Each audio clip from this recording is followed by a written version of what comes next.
Hey guys, LootWizard here with another video on Gems of War, and this is my weekly video. So we're going to be going over everything that's going on this new week. We're going to take a look at the Soulforge, what kind of weapons or troops we can craft in there. We're going to take a look at the new troop, and I believe there is a new legendary troop that's now out, which will give knights 50% starting mana. So that's great. We're going to take a look at that, see if we can get it. And yeah, so we're going to go over all that stuff. So let's get right into it. Let's check out the Soulforge first. So let's go here. Let's check out the weapons. And there's nothing really too good here in the weapons this week. We have the Edged Blade, which is one of those types of weapons that relies upon generating mana for a specific troop type or a kingdom. Allies that are associated with a kingdom. Today's and the week's kingdom is Sword's Edge. So this is a weapon for that. These weapons, I don't really recommend crafting them simply because they are kind of unreliable most of the time. And they have diminishing returns when it comes to generating mana. So the more troops that die on your team, the less mana that the weapon will generate for your team. So that's what I mean by it has diminishing returns. So these generally aren't the greatest. You'd probably do better if you just put a Mountain Crusher in there and generated mana for your team. But yeah, so I don't really recommend spending the 300 diamonds and your other resources here on crafting that. The other weapon is Kane's Sword, which is for knight allies. So again, I don't really recommend spending your diamonds on those either, on that one. Because you can spend diamonds on crafting a mythic troop, which is much better in my opinion than just getting a weapon. So, this is Wolfgarrick, which I don't recommend crafting him. He's not really the greatest mythic troop. He's way down on the list. But if you don't have him yet and you have every other mythic, now's the time to craft him, I guess. We have Champion of Anu, which is available here. This is a decent troop for a mythic. Now there's a lot better mythics out there, so if you don't have Obsidius yet, you don't have Tina 9000, you don't have Infernus, and the Wild Queen, if you don't have some of those mythic troops, I would suggest waiting and saving up your diamonds for those troops, because those are going to be better than this one. But this one is useful for boosting stats on blue allies. It's used as a tank here, where it can reduce the amount of damage from skulls by 60%. The other nice thing is that it will silence, stun, and drain mana from enemies, and it has a damage to an enemy and then all enemies below them. So it's a type of damage to all enemies, but this type of damage is a little unique because it has... if I remember correctly, the last time I used this against submerged enemies, this type of damage actually can be used against submerged enemies because it's technically not a damage all enemies, because you can select which ones to start with and then which ones will get damaged. So that's something to take note of. And we're just passing over the legendary troops here because I never really recommend using 800 diamonds to craft a legendary when you can craft mythic troops in here. And legendaries are a lot easier to get by opening glory keys than mythics are. So moving down here, we have two more mythics, and we have Aquaticus and the Shabanu Vespera. Now, Vespera is very interesting as a mythic. It's mainly a mana generator, and it works best when you have a team that's mostly the same color. So I don't really recommend getting this mythic troop because it doesn't have a wide variety of uses outside of a very restricted color in your team. But Aquaticus, I am going to say, is the mythic troop to craft this week.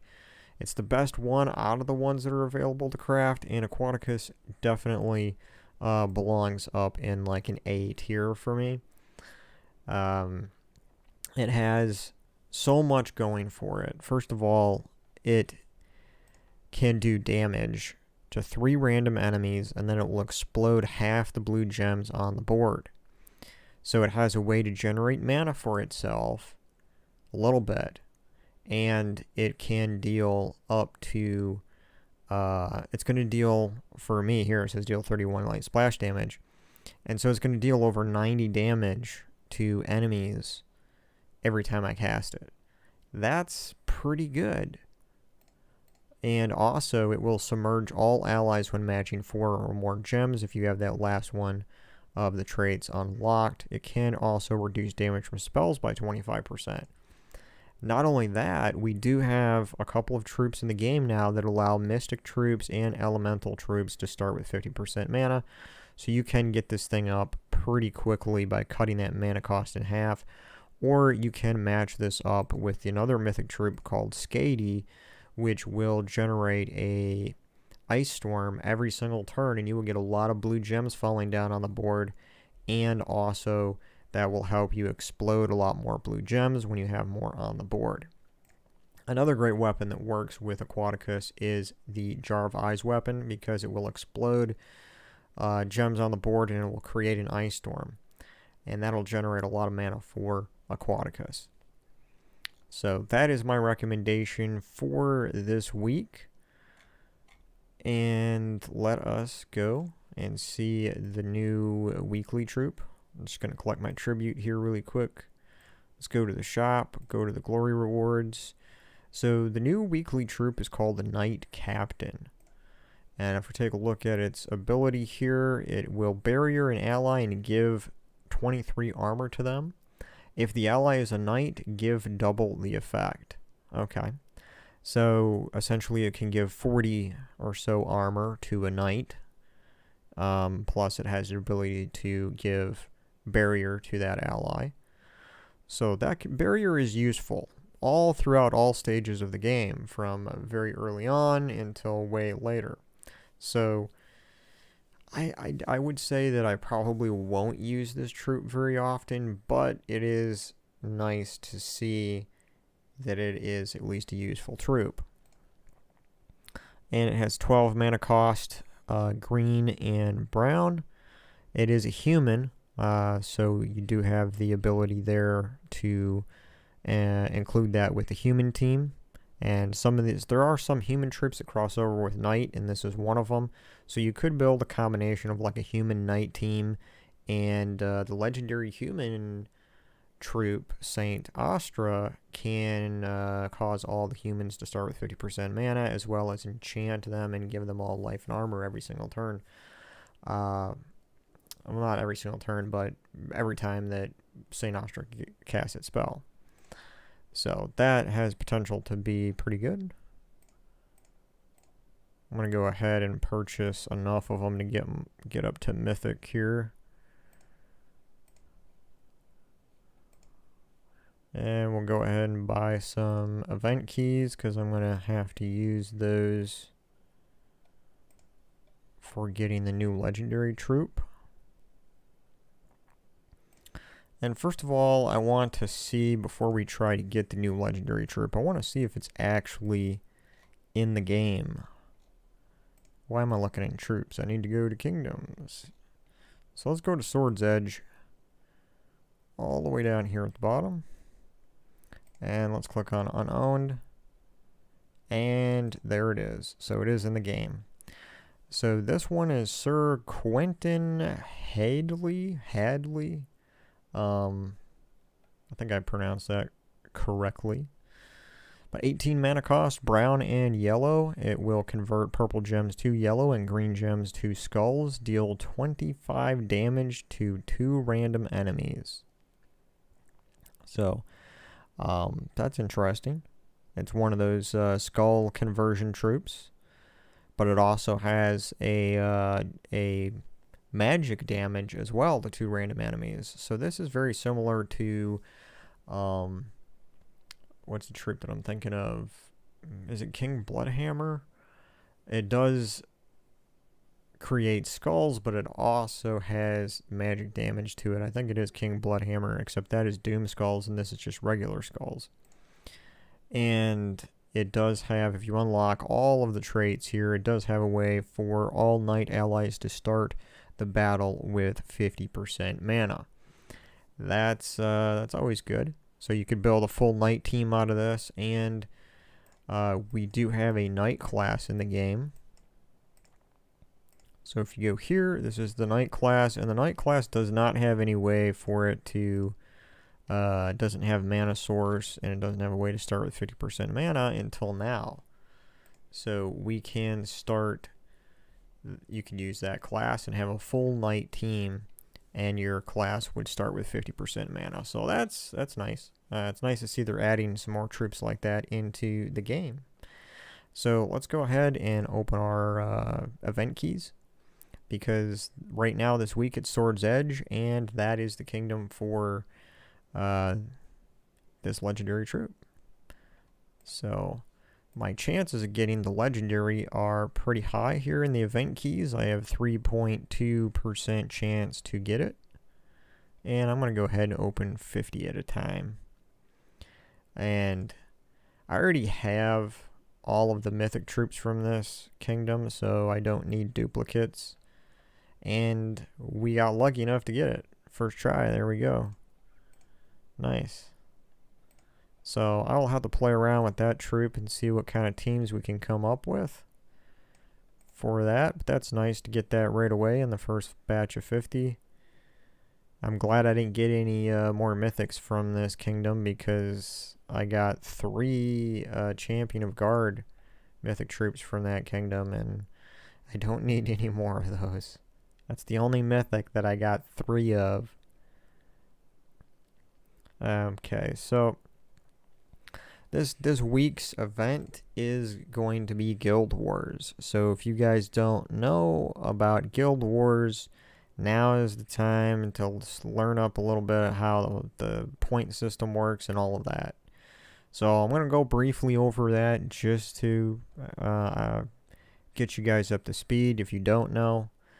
So the way to maximize your points when attacking the enemy is to use troops that are all the same color of the day. So for example, my first day is going to be Red Day here. And it says here a 50% point bonus for each red troop that I use in that day. And that's for attacking.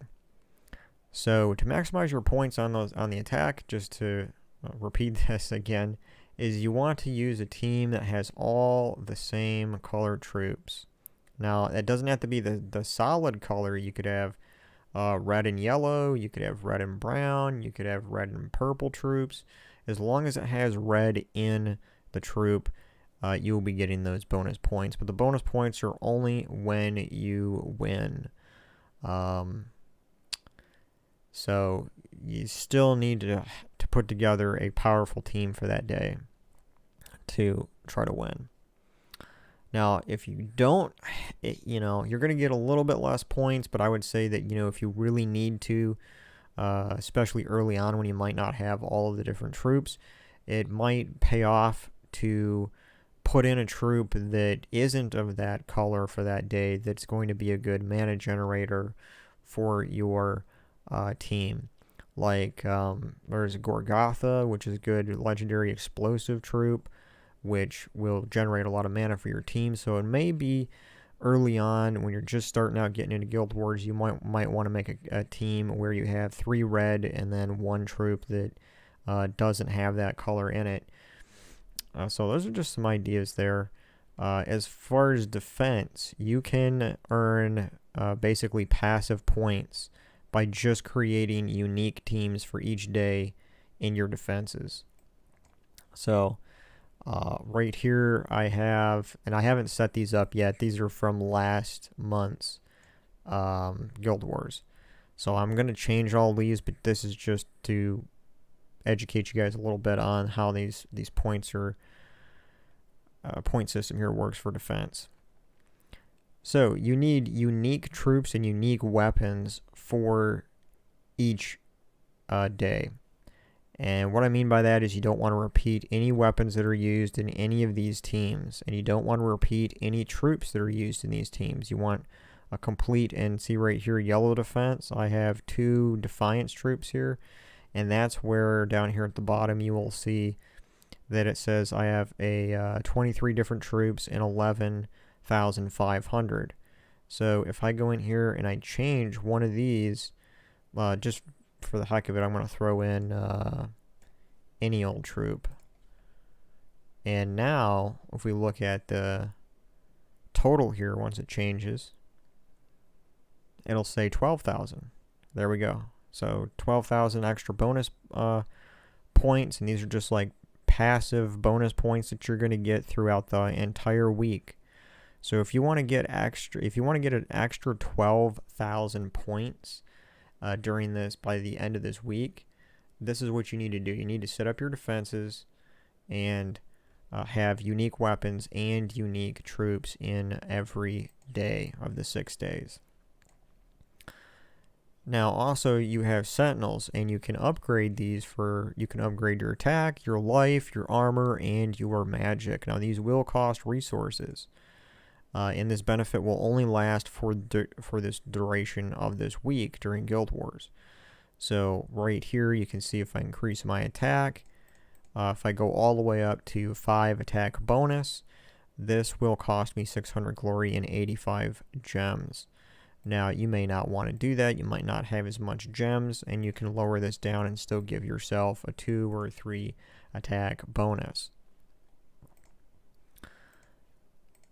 And select that, and then you will get that bonus during this week for Guild Wars. Now, as you can see here, that a certain percentage of your bonus goes to higher ranked guildmates. So this will make the guildmates that are above you in the rank of where they are in the Guild Wars get even more stats to their troops, which makes your guild more powerful during this event. So that's something to think about too. So I usually go, sometimes I go 6 life. You can go up to 10 life, but you have to spend gems. I'm kind of a gem hoarder, and I just lost a bunch trying to get the new mythic that released. So I'm going to be a little conservative here on the gem costs. Gold I have plenty of. And speaking of gold, I have a new gold team that I'm going to be showing off in a new video soon. So look forward to that. And yeah, that's the basics of Guild Wars. I think we went over pretty much everything here for this week. We have we went over the Soulforge. We went over the new troop, the new legendary troop. Yeah, that's pretty much it for this week, guys. So thanks for watching as always. And if this video helped you out in any way, please leave a like on the video. And if you haven't subscribed, consider doing so for more videos like this. Thank you so much, and I will see you guys in the next one. Later.